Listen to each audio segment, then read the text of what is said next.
Hey guys, what's up? It's me, Thomas. Today we're back here with extra history.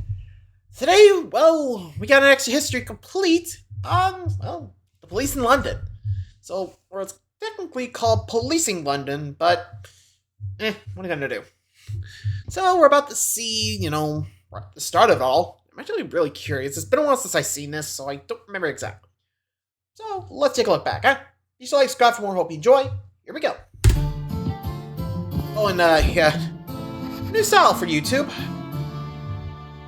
It's London in 1720, and you've just been mugged. Oof. Your father's watch, Oof. your billfold, and some letters you'd rather keep private, Oh. all gone. Ugh. So you head to the Old Bailey, London's criminal court, where Jonathan Wild, thief-taker general, finder of stolen property, and city's top law enforcement figure, keeps his office.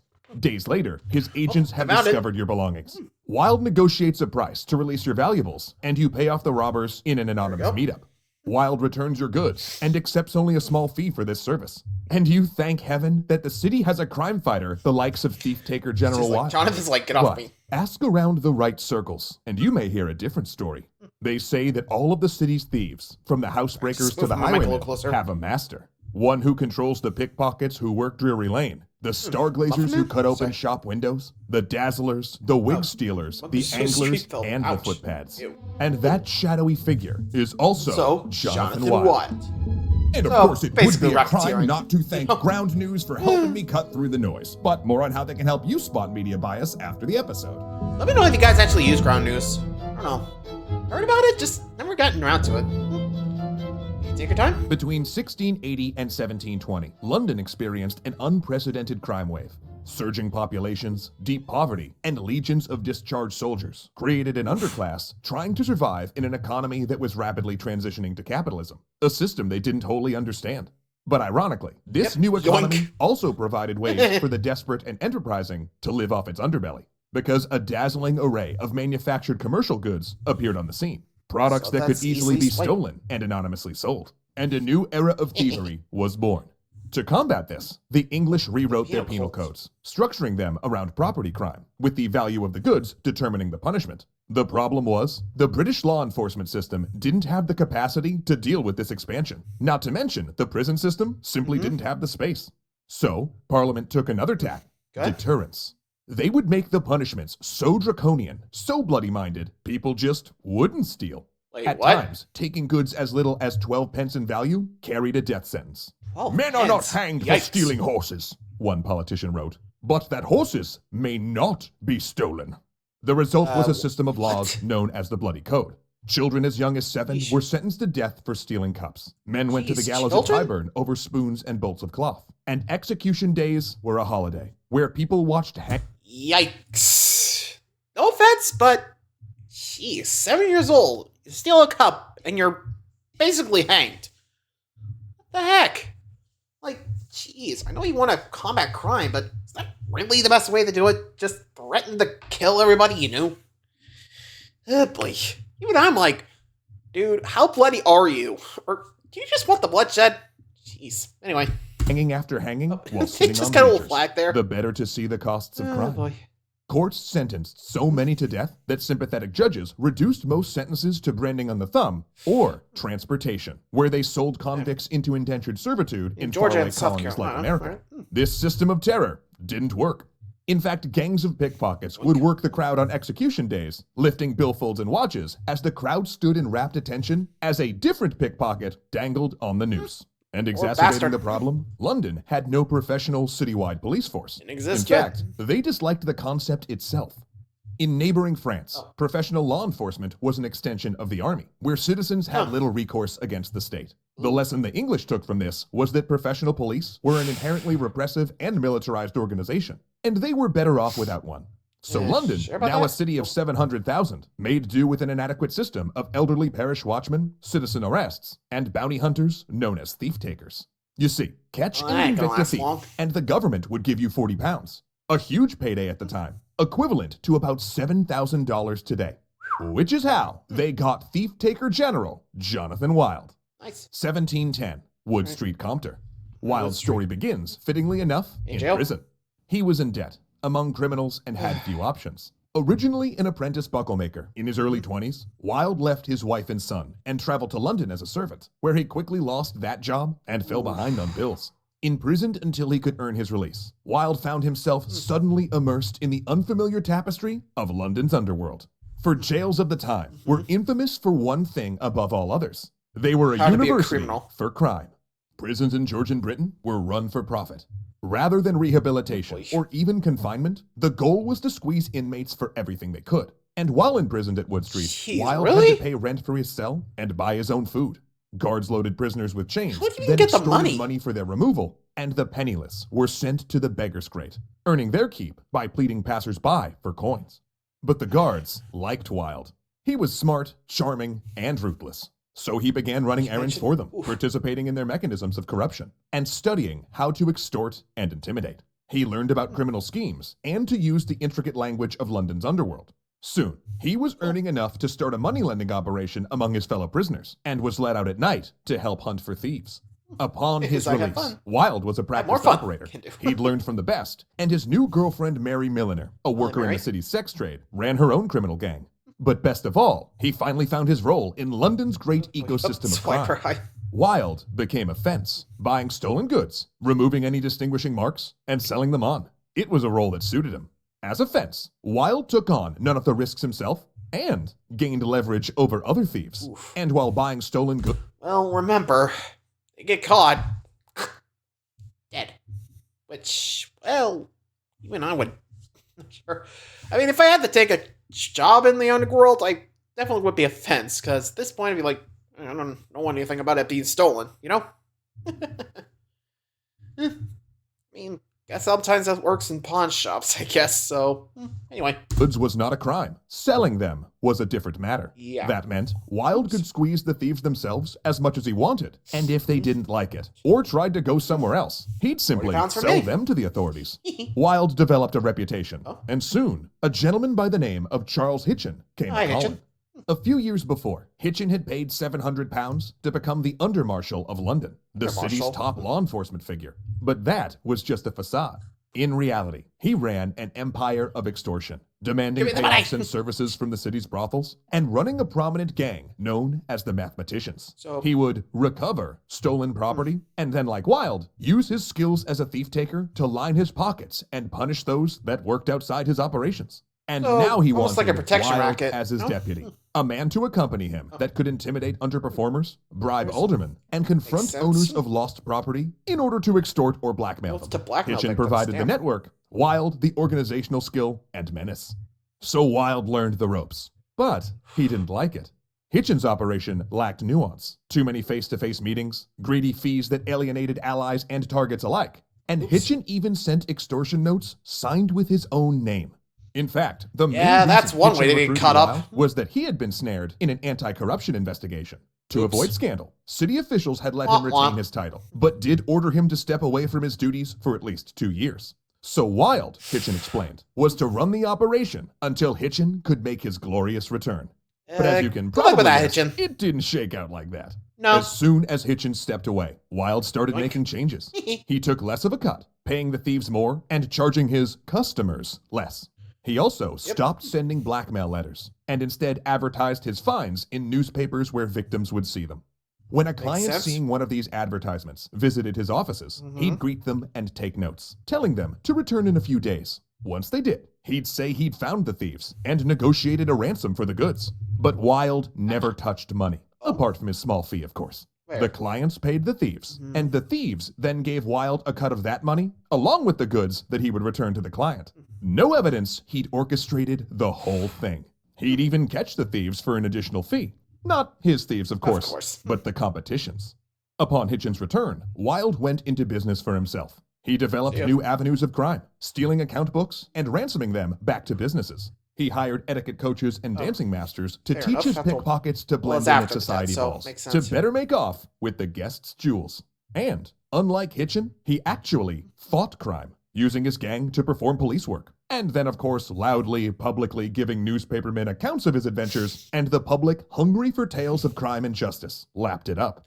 When a gang of footpads shot and killed a gentlewoman during a botched mugging, Wilde swore revenge. His not? agents dragged the perpetrators in, and Wilde interrogated them until they each had incriminated the other and revealed their hideout. His agents besieged the building, catching the final suspect going out a back window and putting a bullet in his shoulder. In another case, Wilde personally subdued an armed highwayman, tackling the man, pinning his hands, and biting his chin until he dropped his pistol. Ouch. Wilde was a hero to the city and also got very rich at the same time, clearing 400 pounds a year. And scandal refused to stick to him, even as he expanded his criminal empire. That's a lot of money. But Charles Hitchin did not appreciate Wilde's success. Thieves increasingly deserted Hitchin's gang, fearful that Wilde would send them to the gallows unless they pledged fealty, which, to be fair, was a very realistic worry. True. Wilde was actively moving on Hitchin's organization. So Hitchin decided to hit back. A pamphlet appeared on the streets without warning, exposing the details of Wilde's organization. But just reading the clumsy essay, Wilde knew it was Hitchin. So, Wilde responded with his own explosive pamphlet. Not only did he expose the details of Hitchin's corruption scandal, but he also revealed Hitchin was a homosexual, regularly extorting services from the city's gay brothels. This ended Hitchin's career. You're done, yeah. Georgian society, deeply homophobic, also just assumed that Hitchin's claims about Wilde were lies. And as a sign of his victory, Wilde's pamphlet christened him with a new title, Jonathan Wilde, Thief-Taker General of Great Britain and Ireland. He was now perceived as London's defender, wearing a fine sword and keeping crime at bay, at the height of his power. But little did he know, Wilde was about to encounter his most dangerous rival, a lowly thief named Jack Sheppard, who in time would burn his corrupt empire to the ground. Yeah, we'll get to his fall in just a few seconds. Still, honestly, I think if you just get the police work, he could have just kept it going, you know? Use the thieves to track down objects. I mean, heck, it works, you know? Just saying. And if there's his thieves, then, hey, you know, spend some of the money there. But if it's not his thief, just grab him, go. You know? Just saying. I mean, heck, I probably would try to phase it out, but I don't know. You let me know. Though I think I would try to make sure my thieves aren't, you know, going overboard. You know? Anyway, here comes this fall. The next chapter. 1724, St. Giles Roadhouse. Jack Sheppard is 21 and a thief. A thief who's refused to bow to Thief-Taker General Jonathan Wilde. Captured by one of Wilde's agents and turned over to the constable for a £40 reward, he sits in a holding prison in London's worst slum. But Jack is not one to accept fate. He levers himself up to the ceiling, finds a loose board, breaks through, and climbs onto the roof. Then, he lowers himself to the street with a blanket, and seeing a crowd gathering at the noise of his breakout, quickly points to a shadow on the roof. There he goes! He cries. And as the crowd surges to get a look, he disappears into the press of bodies, manacles still on his ankles. Damn, For years, Jonathan Wilde had been running one of the greatest cons in history. Publicly, he's the Thief-Taker General, a dogged crime fighter who pursues and arrests criminals across London. And in a city that relies on ineffective parish watchmen and the initiative of everyday citizens to police crime, Wilde is seen as the closest thing to a guardian of law and order. In fact, in 1720, the Privy Council had consulted Wilde about what they should do to curb crime. His suggestion? Raised the bounty for thief-takers from £40 to £140. Damn, they agreed, giving Wilde a significant raise. Privately, however, there was another side to the man. The Wilde who controlled criminal gangs that stole the property he was paid to return. The Wilde whose lieutenants forced thieves to fence goods through them or get turned in for a bounty. The Wilde who used the fine sword he carried to cut off his girlfriend Mary Milliner's ear when they had an argument. But by 1720, Jonathan Wilde had clawed his way to the height of his power. The Whigs in Parliament ignored his activities, and Tory attempts to curb his operation with new stolen property laws only granted him more leverage over thieves. But the political winds were shifting. Also in 1720, the South Sea bubble burst, giving rise to a nasty anti-authority vibe among the public and an appetite for seizing those on high and casting them down. And why? Yeah, okay. There is a series on the South Sea bubble. So, just trying to remember how this works. It's been a while, so don't at me. I don't remember exactly how, like, you know, the whole thing was, you know. Okay, so the bubble in this case is on one company, the South Sea Company, which was supposed to trade with, well, the South Sea, mostly Central America. I think. I don't know. like I said, don't at me. I'm just doing what I can. Anyway, so they only had 2 ports, and they realized they weren't going to make a lot of money out of that. But the owner of South Sea, John Sharp, I think that's his name. Yeah, we'll go with that. Basically, just ran his company based on hype, and well, the more money that went in, the higher the stock went. And more stocks meant more money for them. You know? And everyone was basically getting off rich. But eventually, they started cutting off companies that could have supported them, but didn't worry about them, worrying about the stock price of their own company. Well, cut them off, and everyone was like, oh dear God, the economy, sell, sell, sell. And well, yeah. Actually got Robert Walpole in that vault. Yeah, and actually, that series, it's why on this channel there's a running joke of, it was Walpole. Or was it Walpole? Like, if you see it, like, on the iCards on the side. Yeah. Remind me to check to see if I actually did the series, because I feel like I gotta get back to that. Anyway. Did not like that. He needed to consolidate control, get good headlines for battling crime, and in doing so, destroy his competition. He needed to wage gang war under the color of law. He targeted the most lucrative, public, and violent racket around, the gangs of highwaymen that preyed on the carriages and sedan chairs of London's elite, holding them up at gunpoint, gangs that had caused a panic during the South Sea crisis, and gangs that often preferred to fence their goods overseas rather than through Wilde. In 1721, Wilde went to war. He systematically dismantled the 5 largest gangs of highwaymen in London, sweeping up their leaders and crashing their hideouts. Sometimes I'm surprised that wasn't like to give evidence on their associates. Part of an Assassin's Creed gang. Were the most dangerous in the city. Jack known for Shepherd helped take down Wilde's operation. One of which, the Hawkins gang, had perpetrated 50 robberies across London and held up 7 inner-city coaches in 3 nights.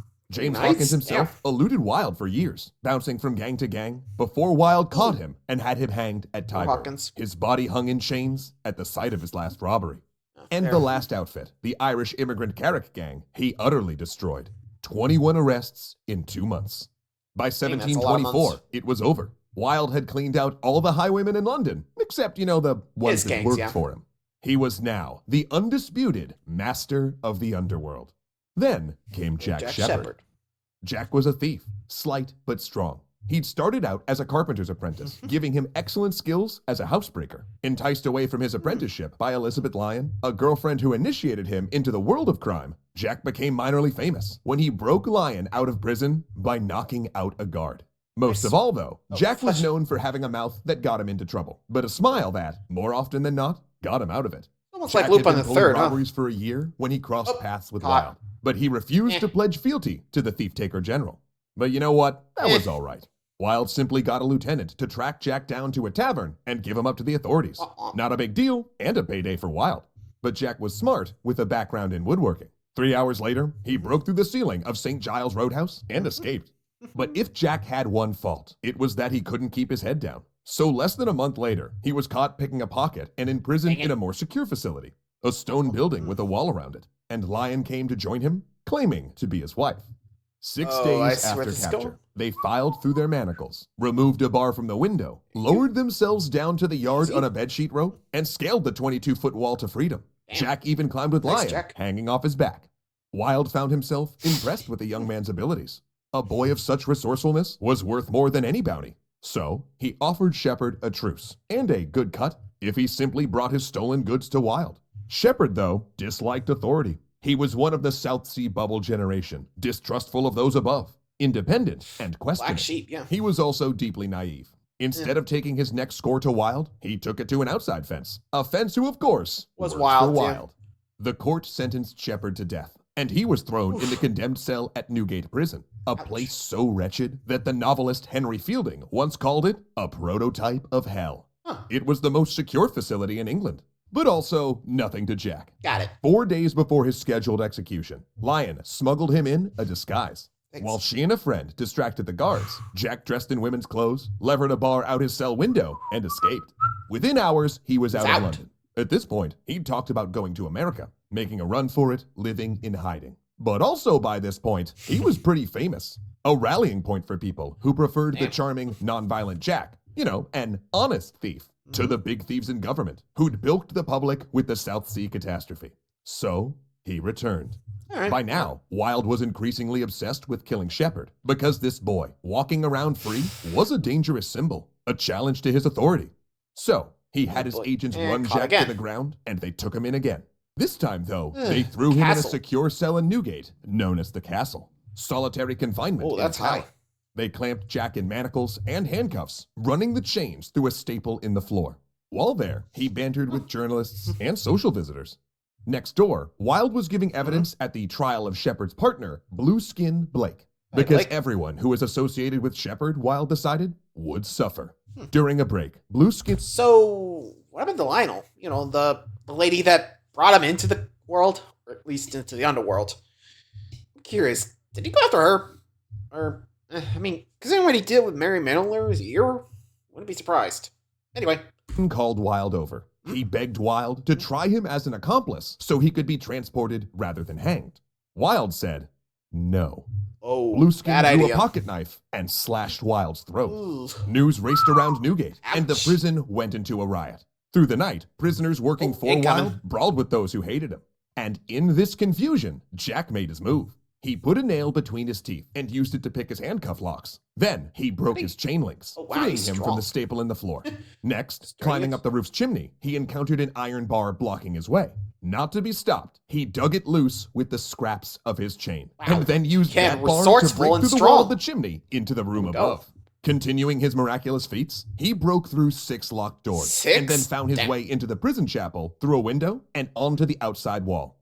Whoa. Whew, too big of a drop to the next house. Yeah, good So he call. retraced his steps all the back way? to his cell, retrieved Wow. his blanket, came back, and Again? used it as a rope. London Jeez, caught he's fire. good. Everyone loved the daring young criminal, and Jack devoured every broadsheet about him and watched plays about his life performed in the street. Nice. The great escape artist, Jack Shepard. But then they Got caught caught him 2 again. weeks later, blind drunk in a tavern wearing a stolen set of gentleman's clothes. Oof. They loaded him with 300 pounds of Sheesh. chains and put him in a cell with a 24-hour guard. He's The like, most "Yeah, I'm prominent done." citizens of London paid to visit him. A portraitist immortalized his face. Oh, cool. And Daniel Defoe interviewed him for a biography. Daniel, nice. He was brought to the gallows 2 weeks later, fated as a hero. London's own son. People bought him drinks and waved broadsheets about him. And instead of begging for forgiveness, before he was True. hanged, his last speech was Oops. to plug his official biography. Meanwhile, Oh, yeah. Still, too bad his last escape attempt failed.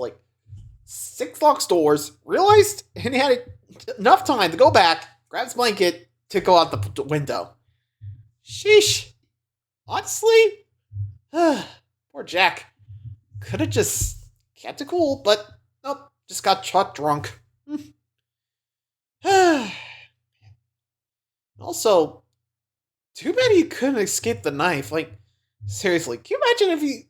I don't know how much his reputation would have been if he actually managed to not only... can you imagine... I don't know what the plan was. I imagine he must have had some time. I don't know where he would have had the chance to get the knife up to his, rope. Then again, that's based on the fact if he didn't just died instantly from the neck break. That can't happen. Depending on, I guess, how high the thing is? I don't know. Honestly, Jack was just preying on luck, and unfortunately, the luck ran out. Anyway, looks like we're about to see the fall of Jonathan now. Wilde languished, recovering from his neck wound, his empire crumbling. Ooh, yep, Previously he a is hero, done. he was now the man who'd murdered Jack Shepard. Oops. After his recovery, Wilde tried to reassert control, but he pushed too far. Caught using violence to free one of his lieutenants Oof. from a parish constable, he Womp was womp. captured and then sent to Newgate. Yeah. Wilde's long con Bye-bye. had You're come done. to an end. His Caught. former associates turned up in court to give evidence. Testimony stretched, the extent of Oof. Wilde's criminal network finally spilt into public view. Theft, He is extortion, bribery, and the calculated extermination of rival gangs. The judge put on his black cap. Yep. Wilde would hang Death. by the neck until dead. The thief-taker general had a breakdown in prison, refusing to eat or attend church. Instead, he obsessed over a Bible passage, reading, "Cursed is he who hangs from the tree." The night before he was to be hanged, he tried to overdose on laudanum and slipped into a coma. But they still hanged him, still unconscious, to cheers Really? and applause. The Oh, largest John. crowd ever to attend a Tyburn hanging. And among Sad them to be was it. a young boy who was obsessed with this villain, a man who had embodied everything wrong with London's legal system. This boy who would later write a novel about Wilde and become a magistrate. His name was Henry Fielding, and he would Fielding, go huh? on to form London's first real Bow police Street force, Runners. the Bow Street Runners. Yep, here comes the true force coming in. Come on in, Fielding. This should be fun. Henry Fielding was a dangerous man with a pen. As a playwright, Finer than his the sword. political satires were so vicious that Parliament passed a law banning hey. them from the London stage. With that avenue closed, he Dang. turned his razor wit to what he remains best known for today, He's right. fiction. In 1749, Tom he Jones. published his masterpiece, Tom Jones, a book that reshaped the English novel into something that entertained the reader while also conveying a message. He, in other words, helped make books fun. But that was only his second biggest achievement that year. Because also in 1749, Henry Fielding, literary wit and political satirist, started London's first police force. Now, it might seem strange that a novelist would go into law enforcement, but it's more understandable once you get to know Henry Fielding. Fielding was a writer obsessed with rules, rule breakers, street life, fraudsters, taverns, criminals, the lives of brothel workers, and chronicling both the thrills and the dark side of the endless gin-soaked party that was 18th century London. And he was Imagine. particularly interested in Jonathan Wild, making the disgraced thief-taker the subject of an early satirical novel. In it, Fielding directly compared Wilde to the politician he hated most, Prime Minister Robert Hey, Robert. Walpole, whose exploits you might be familiar with from our South Sea Bubble series. But See? hidden among the political Like I said, slander was a keen know. sense of all that was wrong in London's judicial system. The thief-taking bounties that encouraged corruption, a vacuum of power on the London streets where the government consistently failed to fund law enforcement solutions, a system of public executions that instead of serving as a deterrent, made the most infamous of criminals into celebrities, and magistrates so dirty that they were little different from the criminals they prosecuted. In fact, after he was banned from the stage, Fielding became a lawyer in order to support himself, which allowed him to see the criminal justice system firsthand. And then, in 1748, he got the chance to put his literary and moral ideals into practice. His work as a fun. partisan political journalist had won him friends in the government, check. leading to an appointment as the magistrate for Westminster. And this job was a good one, promising £500 a year and the ability to money. live and work out of Bow Street Magistrates Court. Now Justice Fielding kept his family upstairs and used the expansive room downstairs as a magistrate's court, a type of court that would take the accused into custody. There, he was to examine suspects, collect evidence, and either hand them over to the criminal court for trial or release them. He quickly found the system even dirtier than he anticipated. Stinky. See, magistrates were not paid by the government. Instead, they funded themselves by extracting fees from those that came before them. And as you can imagine, this was a recipe for corruption. Not to mention, Fielding found that the promised income of £500 for his services came from extortionary funds and bribery. In fact, a previous justice reportedly gave sex workers lenient judgments in exchange for their services. Running a clean court netted Fielding only £300, barely enough to support the court and himself. But he worked hard, often cross-examining suspects well into the night and committing 50 into custody every week. Then he started to try to implement his reforms. First, he opened the court to the public, letting the people see and understand the new order. He appealed for a pension from the government so that he wasn't reliant on the inherent corruption of fees, a practice that would later become standard for magistrates. And he got his jurisdiction extended, so suspects could not escape justice by just fleeing to the neighboring parish. And then that winter, he went to war with the street robbery gangs that were terrorizing London. While London did have parish constables, men elected by parish residents to, theoretically, take suspects into custody, the system was centuries old and unworkable. Their jurisdictions were tiny, and often the designated constable, who also, mind you, had to keep running his regular businesses to make ends meet, hired a deputy to do the actual work. And those deputies were usually infirm, unenthusiastic, or just straight up corrupt. None really wanted to risk their necks bringing in violent offenders. Indeed, it was actually common for a constable to walk past a criminal in the street, a warrant for the man in their very pocket, and fail to stop him out of fear. So in reality, London truly worked off the medieval hue and cry system, where citizens were expected to drop everything to stop a crime in progress they saw and apprehend criminals themselves. Fielding gathered the That best seems like a constables bad he idea. could find and put them under the command of Saunders Welsh, a grocer who was also known as the best constable in London. Because after odd. all, these were still semi-professional constables. They all still had day jobs. Fielding laid out his plan. First, he would issue warrants for known gang leaders in the city. Then, his constables would put on their swords and pistols, roll up those warrants, and put them in the hollow center of their tipstaves, the baton that served as their weapon of office. Then, they would disperse to get their man. Here we go. And quick fun history fact for you here. This is where the phrase, struck by a warrant, comes from. Ouch. They descended back of on the head. taverns and brothels, overwhelming suspects Honk. who might have been inclined to call their comrades into a brawl. And then, they dragged those suspects to Bow Street. I wonder how many were, like, experiment proved an unmitigated unconscious. I'm success, curious. making Fielding one of the most prominent law enforcement figures in all of London. Nice, And it Fielding. also, in turn, gave him a group of constables to call upon when needed. And just in time. Because in the summer of 1749, multi-day riots rocked Westminster as a group of sailors, robbed by women in the city's sex trade, sacked and burned several brothels. While Fielding was away, boy. Welsh and his constables riots, called huh? out the soldiers to end the disturbance, taking several suspected rioters into custody. And when Fielding returned to Bow Street, he found it under siege. A crowd of rioters demanding the suspects be let free. He examined the arrested ringleaders, Hold up. sent them to Newgate, and then helped organize a force of guards to regain control. And while after all this, Fielding did emerge with a black black mark, spot. one of the men executed was probably wrongly convicted. The government appreciated his initiative, and he gained further favor that same year when he received a tip that several gambling house owners planned to assassinate the Lord Chancellor over new anti-gambling laws. Get him. Fielding broke up the plot with a raid. By the end of 1750, Yeah, I'll give Fielding some credit. I mean, when you think of it, like, you can't really, you can't get them all right. So, I mean, one mistake out of 100. I mean, not too bad, but still. Oops. Anyway. Fielding had 6 trained constables to serve warrants and keep the peace. He drew up manuals for their conduct and trained them how to collect evidence, question suspects, and give testimony. But with no financial support from the government and forced to fund them with thief-taking bounties, he had to temporarily disband the group. So he changed focus, working to shepherd through new laws restricting thief-taking and public drunkenness. He also pioneered the police lineup, even telling suspects to switch clothes to rule out false positives. And most of all, he used his journalistic skills for community outreach, publishing a paper called the Covent Garden Journal that featured accounts from the court and asked the public to partner with Bow Street. He invited victims to view recent arrestees in case they recognized them from other crimes and called for witnesses to come forward. Any description of suspects or stolen property he kept in a record database. But unfortunately, few victims ever made reports. They were all too afraid. Violent street robberies were once again surging, driven by criminal syndicates who operated with impunity.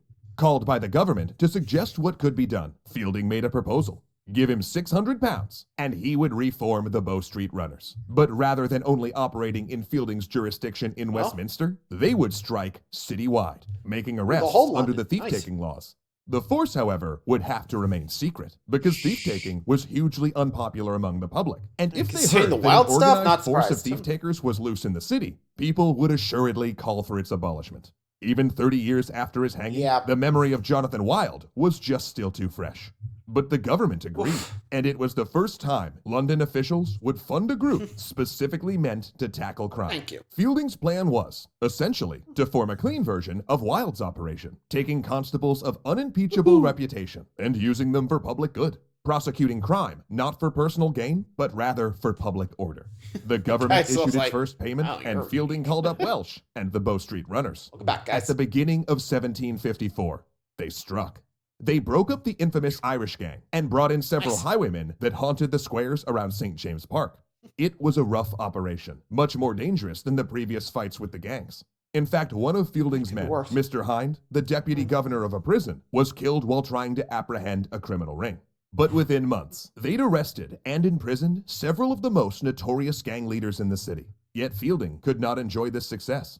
In fact, his half-brother John, who'd been assisting for a year, had mostly taken over Fielding's duties by then, because Henry Fielding had already been sick when he arrived at Bow Street. A misspent youth in taverns and coffee houses, leaving him with gout and cirrhosis. The long hours at Bow Street only worsened his health. He took a voyage to Lisbon, hoping to improve in a better environment, but instead, he died there. A final account of his time at Bow Street remaining unfinished. But That's he ironic. did leave a good man in charge, because under his Hey, half-brother hi. John, the Bow Street Runners would increasingly take on investigative and patrol duties, becoming detectives in all but name. And John himself would later become a London legend, known for his ability to identify 3,000 criminals solely by their voices. Really? Because, like Dang. Justice, John Fielding was blind. This I gotta hear. But also, His Majesty King Mob. Let's hear this one. June 1780. 1880. Sir John Fielding, head of the Bow Street Runners, lies near death in his country boy. home. Poor John. Meanwhile, London is burning.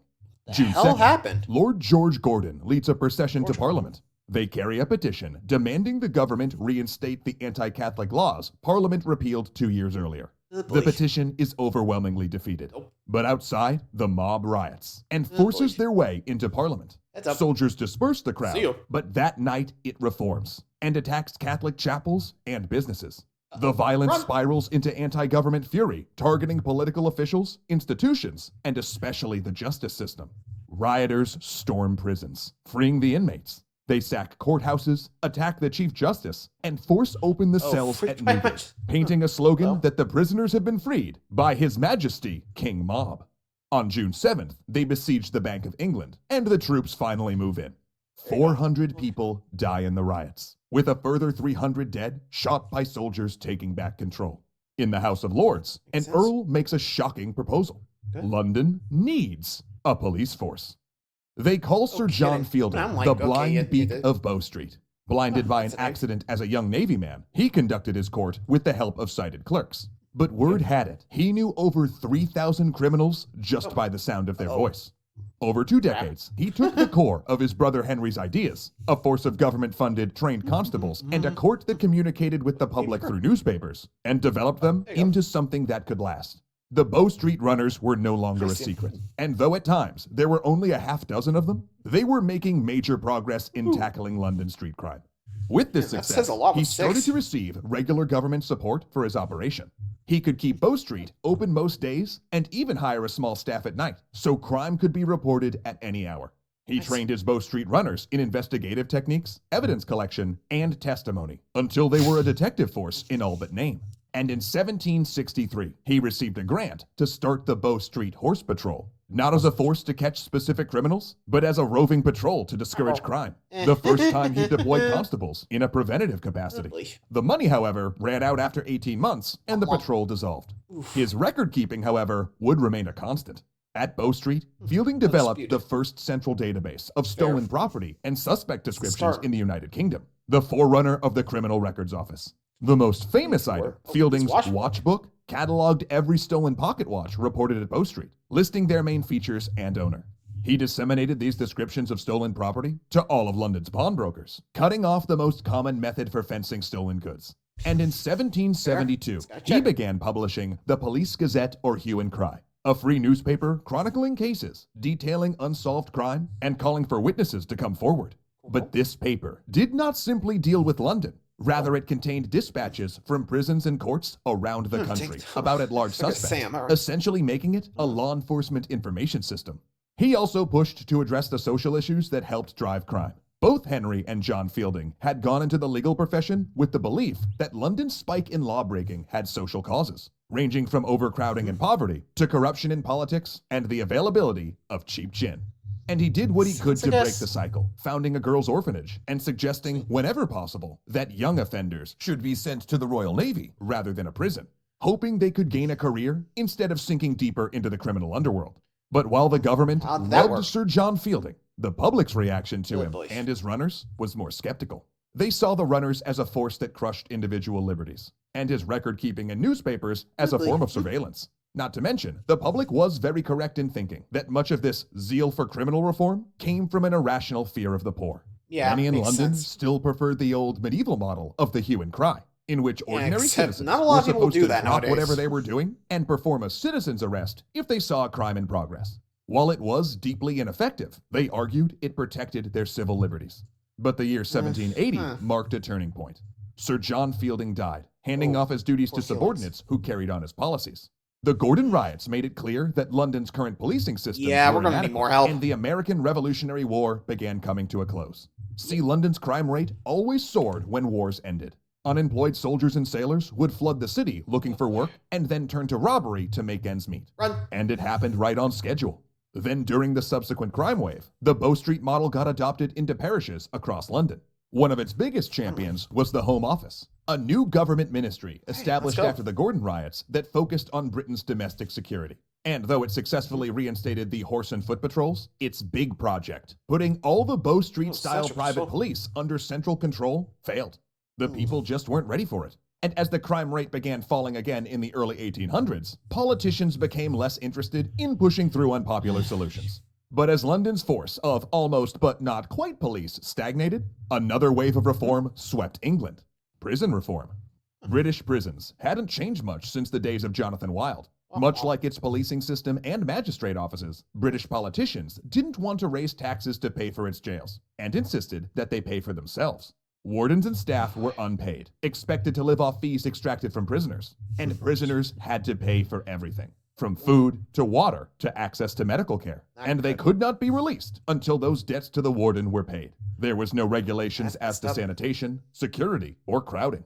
In fact, rather than separate cells, most were thrown in large common rooms that mixed men and women, children and adults, and violent offenders with common debtors. And it's important to note that 60% of prisoners were being held for financial debt, not crimes.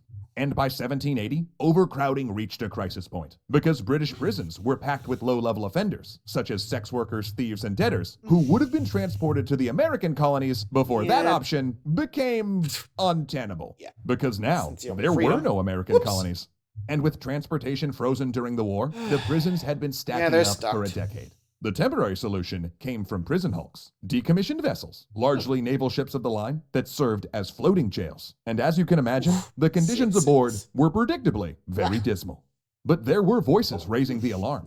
In 1773, a man named John Howard won appointment as the High Sheriff of his shire and decided to inspect the local jail. Appalled at what he found, he gave evidence at the House of Commons and set out on a tour of prisons throughout the United Kingdom and Europe. He published his findings in several books, complete with layout drawings and individual descriptions of cells, helping the public understand the dire conditions within Britain's aging jails. He recommended better sanitation, morally upright staff, abolishing keeper fees, clean food and water, and holding each prisoner in a separate cell. Another later prison reformer, Elizabeth Fry, would recommend many of the same things, apart from the single cell, which she considered cruel. But she added a new element. A deeply spiritual Quaker, Fry believed that prisoners could be reformed, and she advocated for prisons to become more than a holding cell for the condemned, arguing that they instead could correct and rehabilitate, with the goal of an inmate eventually rejoining society. Fry would go into jails, teaching female inmates needlework and sewing so they could have a trade. And instead of imposing rules during these sessions, she let the inmates propose and vote on their own codes of behavior. She also argued for a separation of men and women into different parts of a prison for obvious reasons, and that women's prisons should have a female warden and guards. And one of Fry's greatest admirers, by chance, was the head of the Home Office, Secretary Robert Peel. Yep, that Robert Peel from our Potato Famine series. And while I do have some mixed opinions about him, to his credit, Peel wrote her recommendations into the Jails Act of 1823, including the separation of men and women, female staff, paid wardens, provided visits by chaplains, banned irons and manacles, and also removed the death penalty for 130 offenses. But it also turned Peel's eye toward justice reform. And 6 years later, in 1829, he took on another challenge, convincing the public that London needed and would accept a permanent professional police force. By this time, there was little opposition in Parliament. There we go. The Bow Street model was a successful prototype, and it was very clear that the army could no longer police the city in times of crisis. Particularly given what had happened in Manchester a decade before, when cavalry sent in to break up a parliamentary reform rally charged with sabers drawn. They killed 18 people and wounded at least 400. They needed men trained to arrest, not kill. And Peel thought he could build that by force. Well, good luck. Here comes the prison, Scotland Yard. Come on out. For over 100 years, one of the greatest cities in Europe has struggled to establish law and order. Through thief-taker crime lords like Jonathan Wild, the Fielding brothers and their unofficial force, a magistrate-based patrol system, and the bloody repressions by military troops. London elites have reluctantly crawled towards a professional, full-time law enforcement organization. And Home Secretary Robert Peel is about to give it to them. But two problems remain. What will it look like, and will the people accept it? By 1829, Look. pretty much everyone agreed that London needed a police force. Business owners and the middle class were interested in safeguarding property, particularly the vulnerable commercial goods and shops. City and national leaders wanted a domestic security force in order to deal with riots and insurrections, and people of many classes wanted to lessen the problem of street violence, which was so bad that men carried pistols or stout walking sticks to defend themselves at night. There were pickpockets and highwaymen, yes, but it was quite common for thieves to simply club victims from behind before making off with their billfolds. Parliament was even ready to fund the police force directly through taxes, which was the single largest thing that had held the establishment of a force back. They were also starting to get an inkling that some things could simply not be outsourced or made to pay for themselves. You An think? ethos that had created Didn't Jonathan get Wild. that well. It was that same ethos, by the way, that had led to the colonial taxes that lost Britain the American colonies, allowed the East India Company to run amok in India, and would later hobble efforts to combat the Irish potato famine. Oof. Yeah, a lot of problems in this era arose from British Parliament just flat out not wanting to pay for stuff while still reaping whatever benefits it gave them. But while the Pretty much. I mean, heck, they had the problem too. The South Sea Bowl. And I think that is still trying to get paid, you know? I think even the previous host mentioned, like, at the time they were planning to pay off. I mean, I'm not sure what the national debt still is now. I'm not even sure what's going on. It's been a while since I've seen that series, so I don't remember. Anyway. political will to build a police force was there. Robert Peel knew it would be an uphill battle to get the public to ever accept one. The working class already disliked and distrusted the current semi-professional constables, and the force Peel envisioned would be much more present and powerful than the Bow Street model ever was. So they looked to examples. First was the Paris police that had existed since 1667, disappeared during the Revolution, and then was reformed by Napoleon in 1800. But the Paris police were linked with the military and had a tendency to investigate and crack down on political crimes. Not really ideal for a country still haunted by the Peterloo Massacre. Peel also may have taken some inspiration from the City of Glasgow police, which had existed since 1800. But it's more likely he drew from two forces already operating in London: the Bow Street Runners, and the Marine Police Force. The Marine Police came into being in 1798 as a privately funded organization that guarded cargo on the River Thames, an enormously important role in a trade city like London. By 1800, it had proved so effective that the government began backing it financially, and it continued for nearly 40 years.